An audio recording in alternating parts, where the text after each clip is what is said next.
வணக்கம். இது உங்கள் தாத்தா ராமசுப்பு. உலக பொதுமறை திருக்குறளை நான் புரிந்து கொண்ட மட்டில் சிறு கதைகள் மூலம் சொல்லும் முயற்சி இது. தவறிருந்தால் திருத்தவும், பிடித்திருந்தால் ஆதரவளிக்கவும்.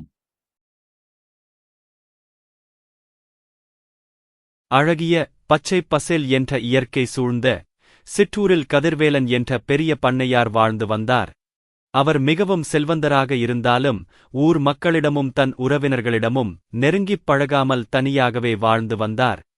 கதிர்வேலனின் பெரிய மாளிகையில் அனைத்து வசதிகளும் நிறைந்திருந்தன. ஆனால் அங்கு சிரிப்புச் சத்தமோ அல்லது விருந்தினர்களின் வருகையோ இல்லாமல் எப்போதும் மயான அமைதியே நிலவியது. ஒரு கிராமத்துத் திருவிழாவின் போது ஊர் மக்கள் அனைவரும் ஒன்றாகக் கூடி மகிழ்ச்சியாகக் கொண்டாடிக் கொண்டிருந்தனர். கதிர்வேலன் மட்டும் தன் மாளிகையின் பால்கனியில் நின்று அவர்களைத் தூரத்திலிருந்து வெறுமையோடு பார்த்துக் கொண்டிருந்தார். கதிர்வேலனின் உறவினரான சுந்தரம் சொந்த ஊருக்கு வந்து கதிர்வேலனின் வீட்டிற்குச் சென்று அன்போடு பேச முயன்றார்.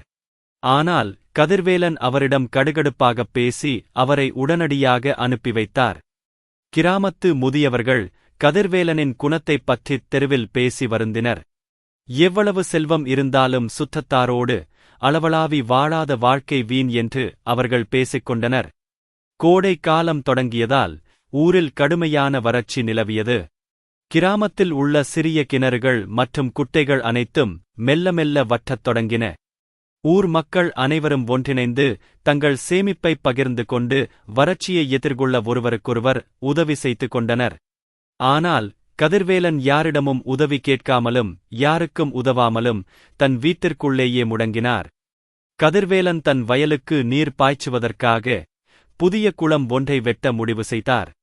அவர் வேலையாட்களை அழைத்து மிகப்பெரிய பரப்பளவில் ஒரு குளத்தைத் தோண்டச் சொன்னார். வேலையாட்கள் குளத்தைத் தோண்டி முடித்தனர். ஆனால் கதிர்வேலன் பணத்தை மிச்சப்படுத்துவதற்காக குளத்தைச் சுற்றி வலுவான கரைகளை அமைக்காமல் அப்படியே விட்டுவிட்டார். திடீரென்று வானத்தில் கரிய மேகங்கள் சூழ்ந்து ஊரெங்கும் பலத்த மழை பெய்யத் தொடங்கியது. கதிர்வேலன் தன் குளம் நீரால் நிரம்புவதைப் பார்த்து உள்ளுக்குள் பெருமைப்பட்டார். மழை தீவிரமடைந்ததால் குளத்தில் நீர் நிரம்பி வழிந்தது.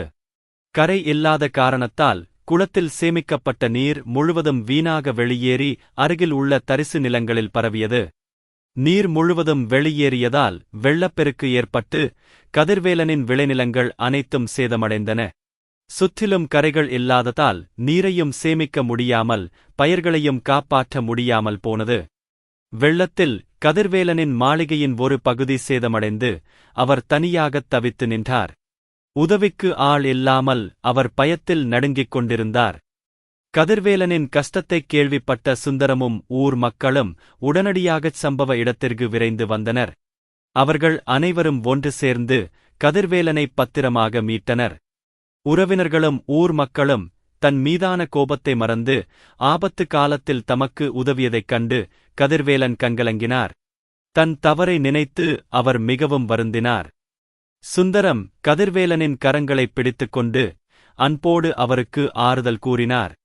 ஆபத்திலும் மகிழ்ச்சியிலும் கூடவே இருக்கும் உறவுகளே உண்மையான செல்வம் என்பதை அவர் எடுத்துக் கூறினார். கதிர்வேலன் தன் குளத்தைச் சுற்றி வலுவான கரைகளைக் கட்ட முடிவெடுத்தார். ஊர் மக்களின் உதவியோடு குளத்திற்கு பலமான கரைகள் அமைக்கப்பட்டன. அடுத்த மழையின் போது கரைகள் பலமாக இருந்ததால் குளத்தில் நீர் சீராகத் தேங்கி நின்றது. அந்த நீர் ஊர் மக்களின் பயன்பாட்டிற்கும் கதிர்வேலனின் விவசாயத்திற்கும் உதவியது. கதிர்வேலன் தன் வீட்டின் கதவுகளை அனைவருக்கும் திறந்து வைத்தார். அவர் தன் உறவினர்களையும் ஊர் மக்களையும் வீட்டிற்கு அழைத்து விருந்தளித்து மகிழ்ச்சியாகப் பழகத் தொடங்கினார். கரை உள்ள குளத்தில் நீர் நிலைத்து நிற்பது போல சுற்றத்தாரோடு மனந்திறந்து உறவாடும் கதிர்வேலனின் வாழ்க்கை இப்போது மகிழ்ச்சியாலும் நிம்மதியாலும் நிறைந்து விளங்கியது. நாளை சந்திப்போம். இன்று விடைபெறுகிறேன். நன்றி.